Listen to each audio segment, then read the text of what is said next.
So, Christianity rises and falls on the fact of whether the Gospels are reliable accounts of actual events.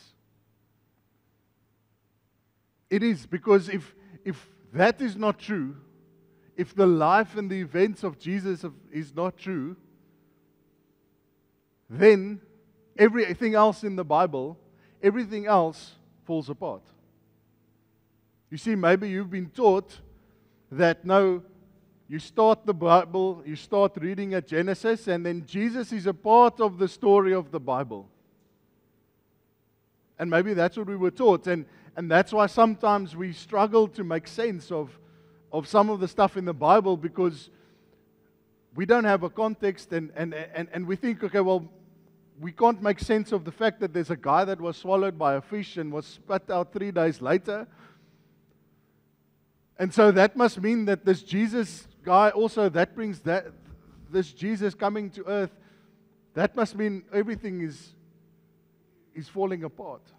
But the reality is, and why do I say the gospel accounts, not the whole Bible? Because if the accounts of the Gospels, because without Jesus, there is no Bible.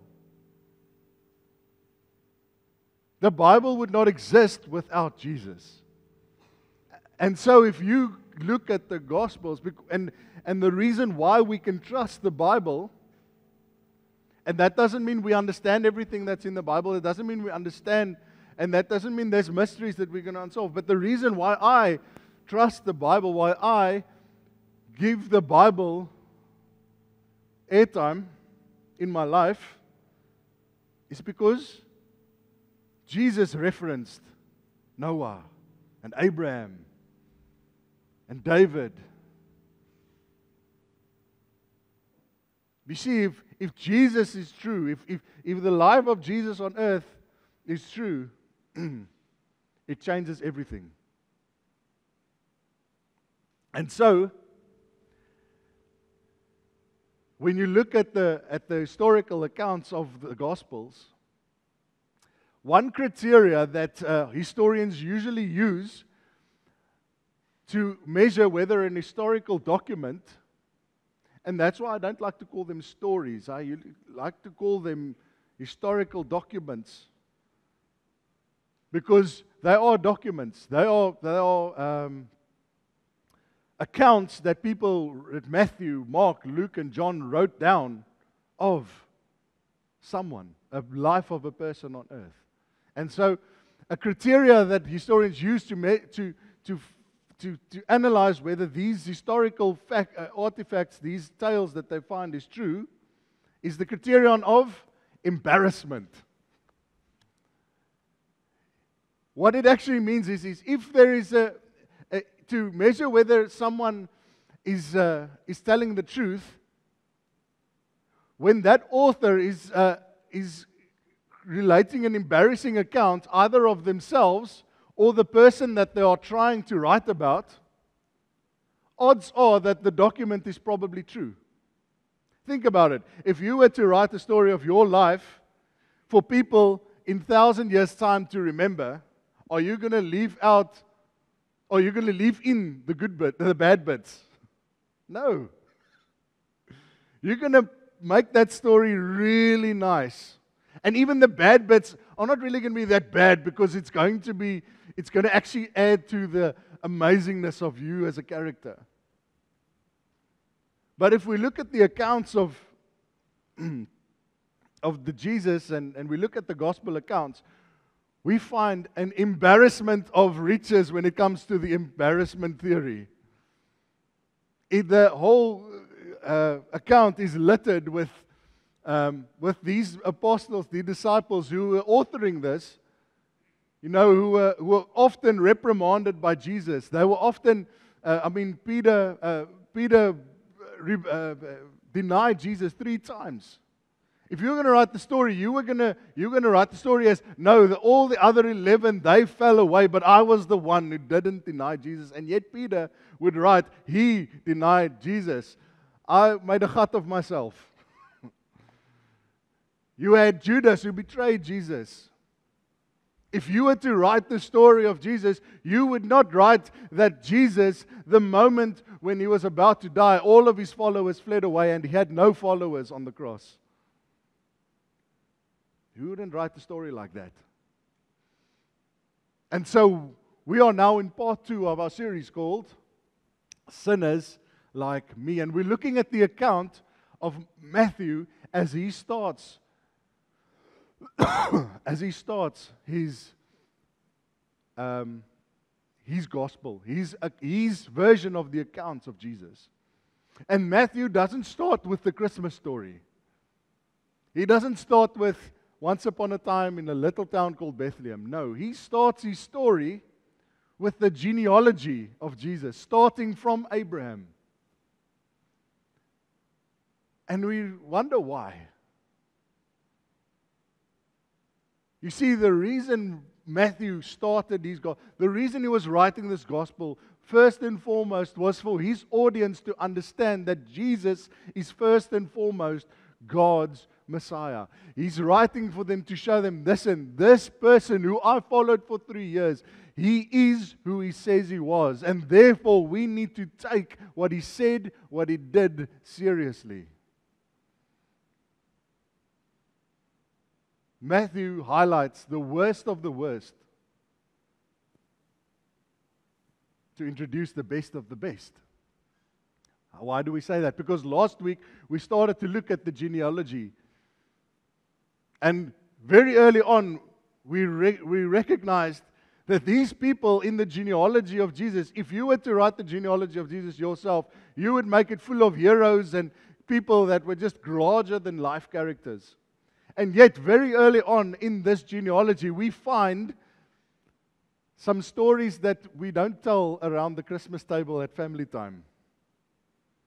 We send the kids away before we tell these stories. These are the stories that everyone is embarrassed by.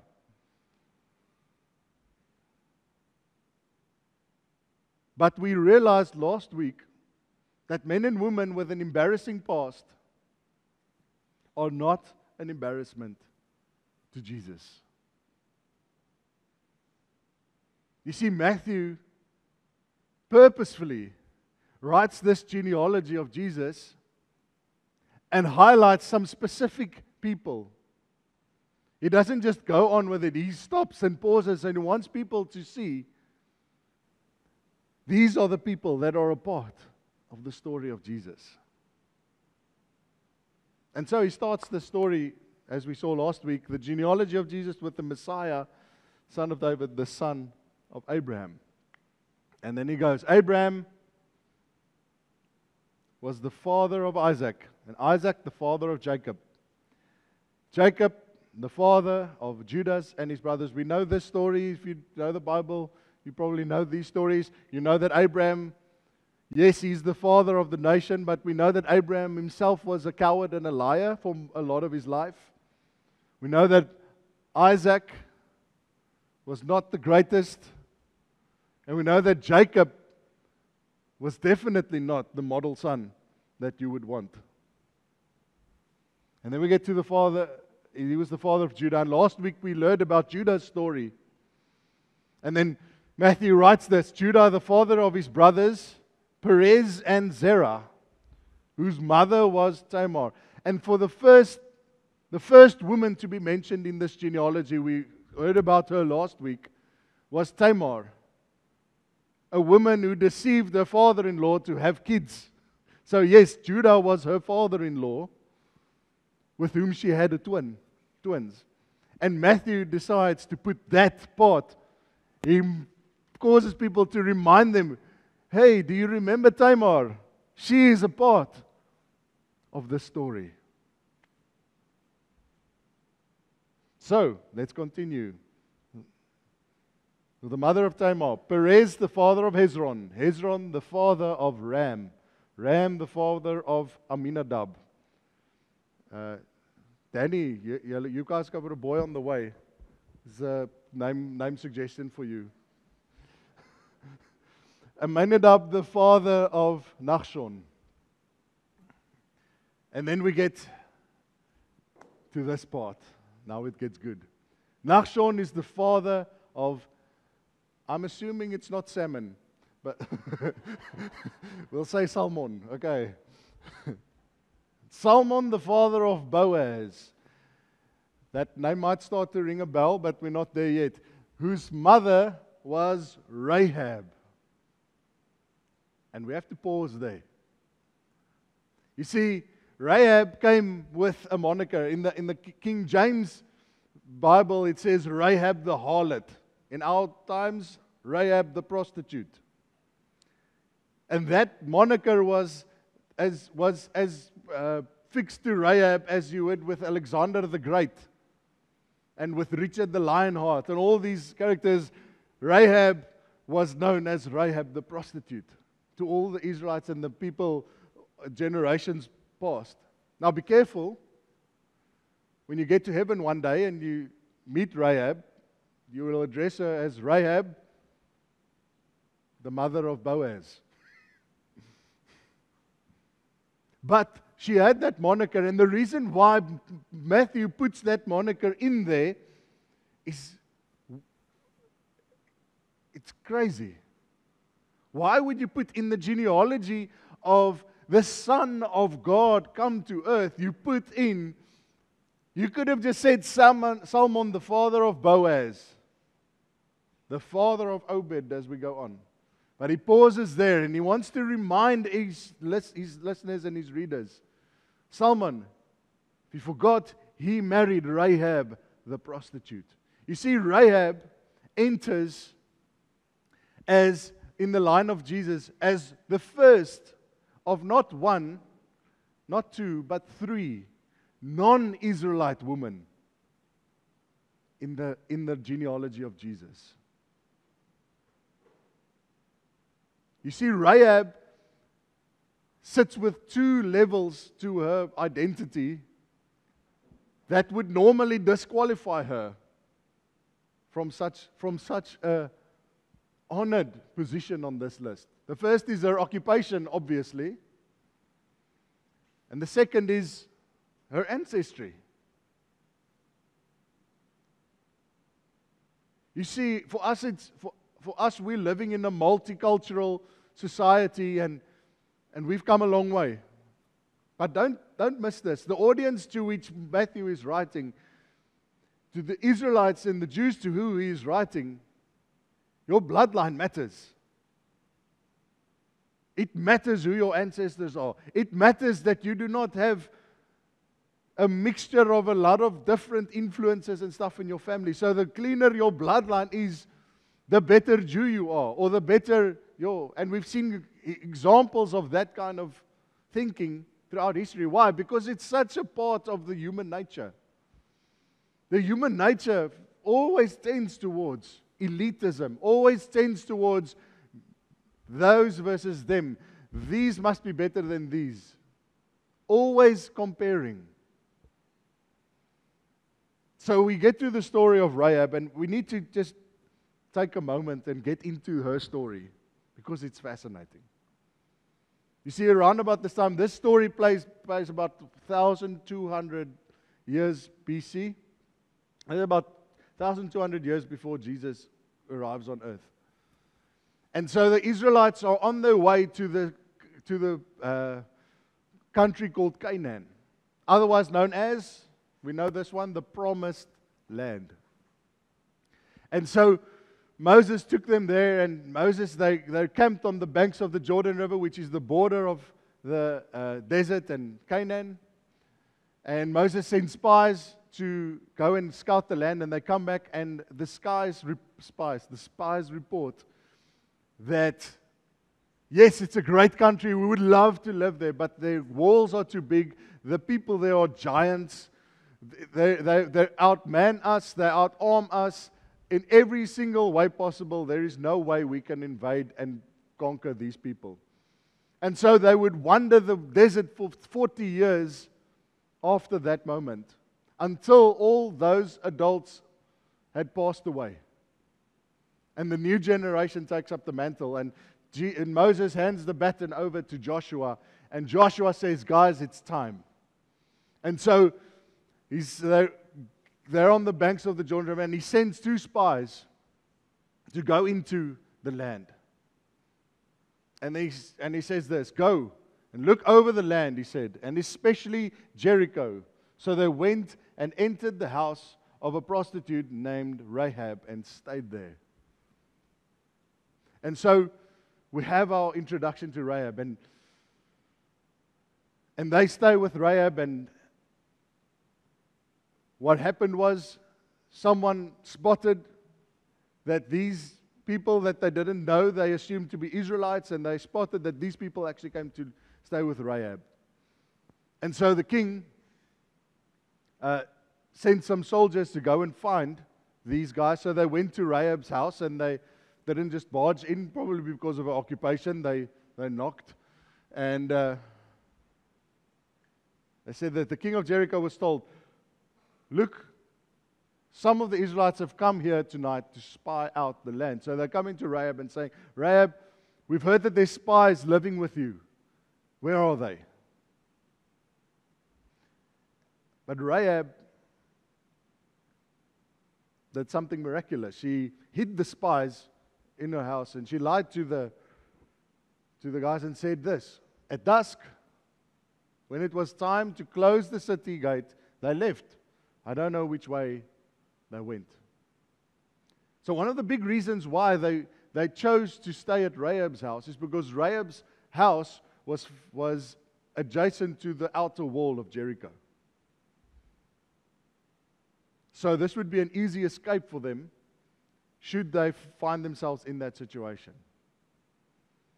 And so Rahab picks this up, but she also recognized something about these men, and not just these men, but the God of whom they serve. You see, rumors that started floating about Yahweh, this God of this Israelites that is encamped on our borders. They've heard the stories of how God had brought them out of Egypt, and how God has fed them in the desert, and how they had never lost a battle.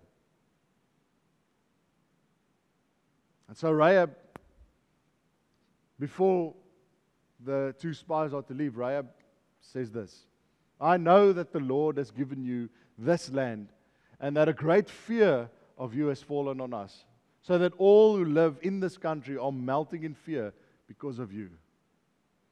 Now then, please swear to me by the Lord that you will show kindness to my family, because I've shown kindness to you.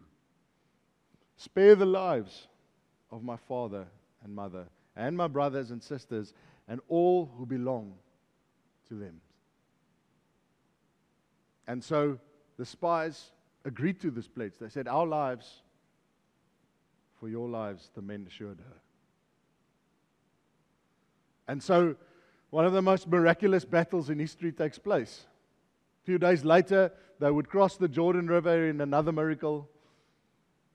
And then one of the strangest battle tactics you would read about happens, where they walk around the wall of Jericho, which is about, give or take, 700 acres. So they would walk around this wall that is around, the wall is about between 4 and 6 meters tall. So they're walking around this wall for 6 days, making noise and music and praising God. And then on the 7th day, they walk around 7 times. And they blow the horns. We know the story.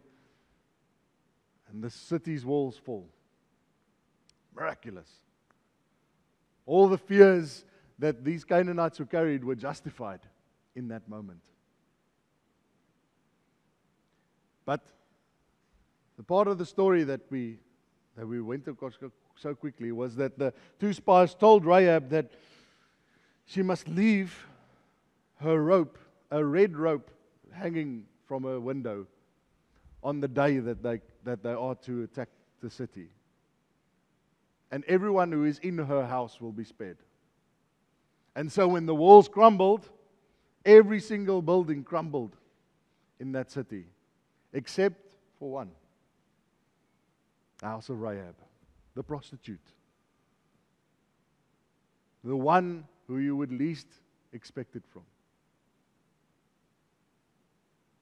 And so we know this because Joshua would account for this. He said, Joshua spared Rahab the prostitute with her family and all who belonged to her, because she hid the men Joshua had sent as spies to Jericho. And she lives among the Israelites to this day.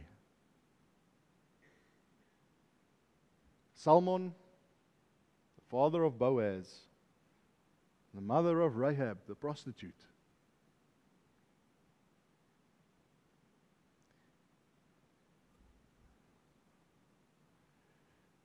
This is a big moment. Some say that Salmon was one of the spies that can't be verified, that eventually married Rahab.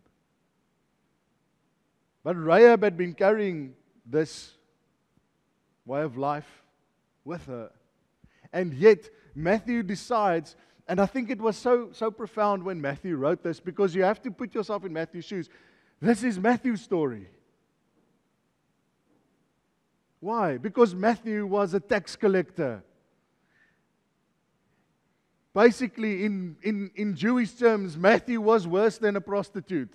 If only Matthew had been a prostitute, they might have still wanted to talk to him.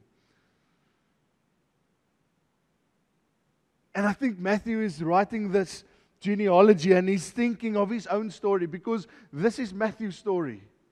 Matthew, the tax collector, the lowest of the low, the one who's on a daily basis was selling out his own people to the empire of Rome on a daily basis. And Jesus comes to Matthew and says, "Follow me." Who does that?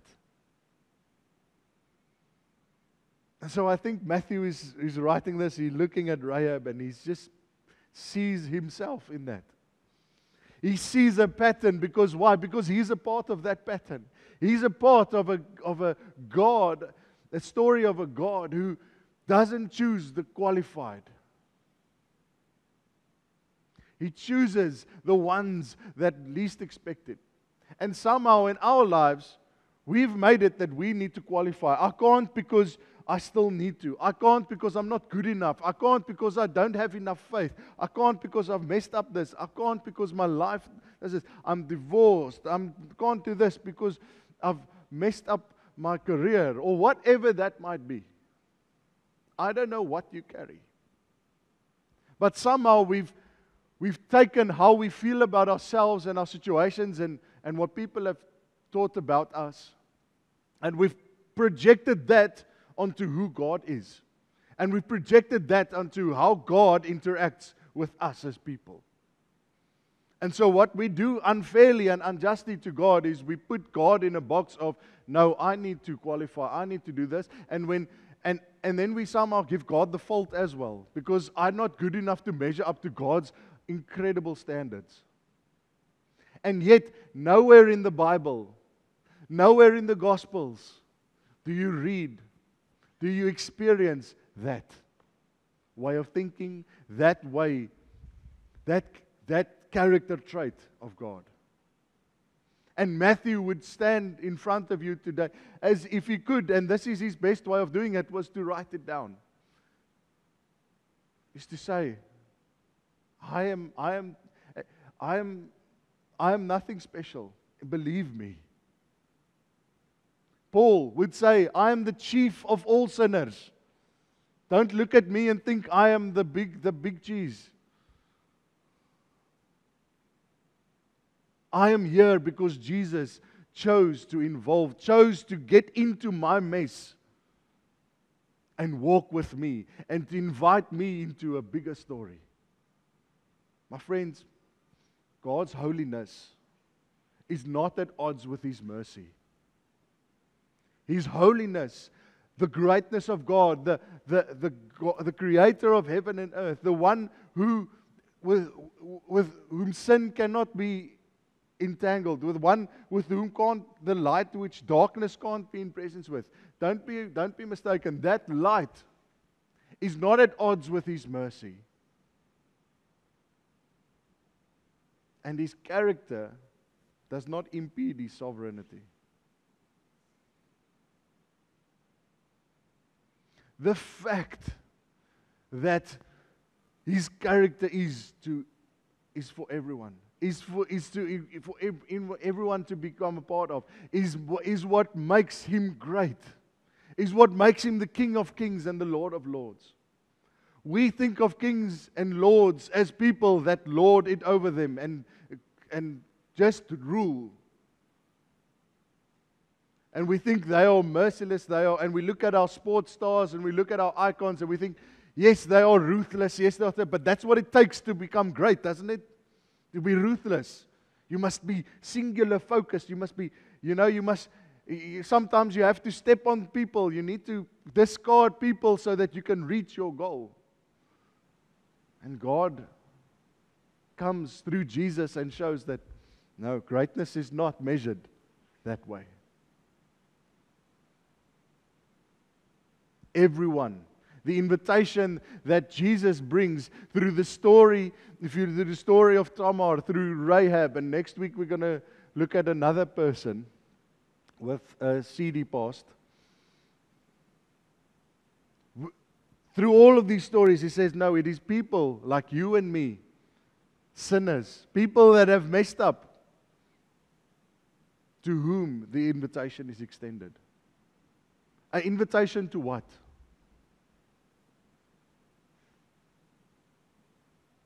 Firstly, has someone labeled you, by the way? Has someone given you a label? Maybe it's a label you've given yourself.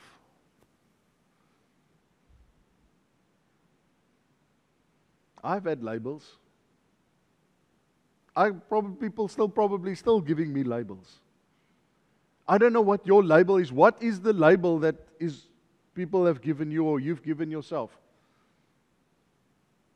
And maybe that label is justified. For a lot of us, it's not an unjust label. Yes, we deserve that label because we did it, or we have said that. For some of us, we don't know where it came from. It just happened, and now I'm pigeonholed into this. This is who I am. Rahab, the prostitute. And here we are today talking about her. Not because of her past, but because of what she was invited into. And because of the invitation that she accepted, the faith that she applied. And here we are. Here she is. She is the great great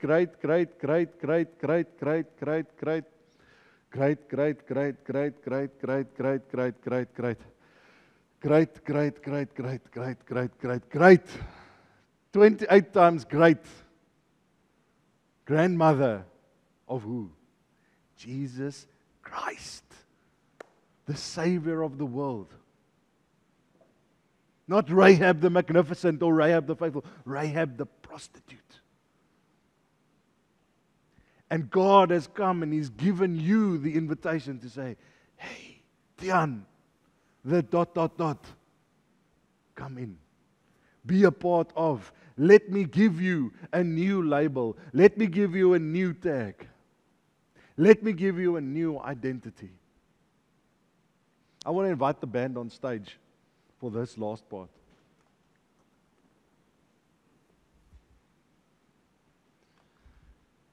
This new identity isn't just Tian the redeemed. It isn't just Tian the accepted, Tian the faithful, Tian the loving. No. It is far more personal, far more weighty than that. He says, no, Tian, Herman, Jordan, Alexia, the son, the daughter. You are a part of His family. If there's anything you need to take away from this Christmas time, is that Jesus, the whole reason He came was so that you can be a part of the family. Not you, Not the qualified you. Not the you that still needs to. The you as you are. Come. And He will give you a new Nabal. He will give you a new life. A new tag. And you will become a part of His story. That continues, by the way. It's now greater than ever. His kingdom is greater than ever. And it's not a kingdom as the world thought it would be. It's not a kingdom like they thought that He would rock up into Rome and Rome would just fall. No, it is a kingdom of the heart. A kingdom of family. So as we're going to sing this last song, I want to invite you, if there's anything you've believed that if you were allowed to slip into your view of God, that is wrong. Maybe you feel for years you've needed to qualify. Or maybe you have done something wrong and you've been carrying that guilt with you for so long. I want to encourage you as we sing this song called Sons and Daughters. Go and give it to Him. God is not waiting for you to fix it. He's just waiting for you. He's ready. He's always been ready for you. Not for you to sort everything out, but for you to engage. To take that step. That same step Rahab had to take when she had to trust that these guys are serving a God that she doesn't even know, but she just knows there's something here. The same faith that Matthew had to apply when he had his cushy tax collector job and decided to leave it all to follow a God who had made him greater than he could ever imagine. So let's pray. Thank you, Heavenly Father. Thank you for the story of Rahab.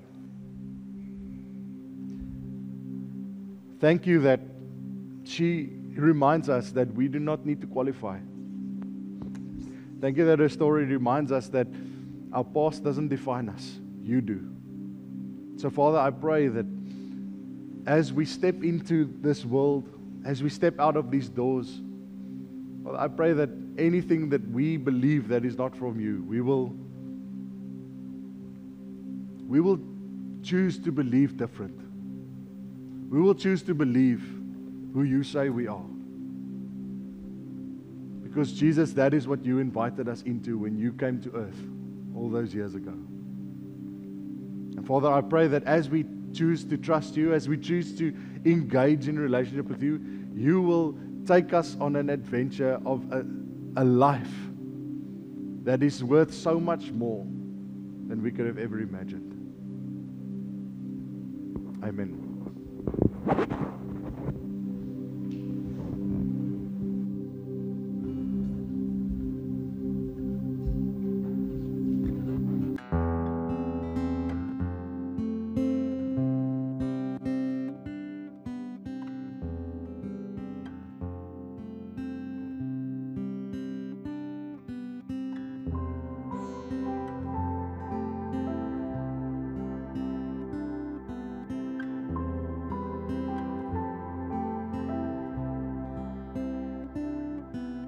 Before He spoke creation, the God of heaven knew our names, formed in His reflection. We are His glory on display, and His heart is good. He's always kind with a cry.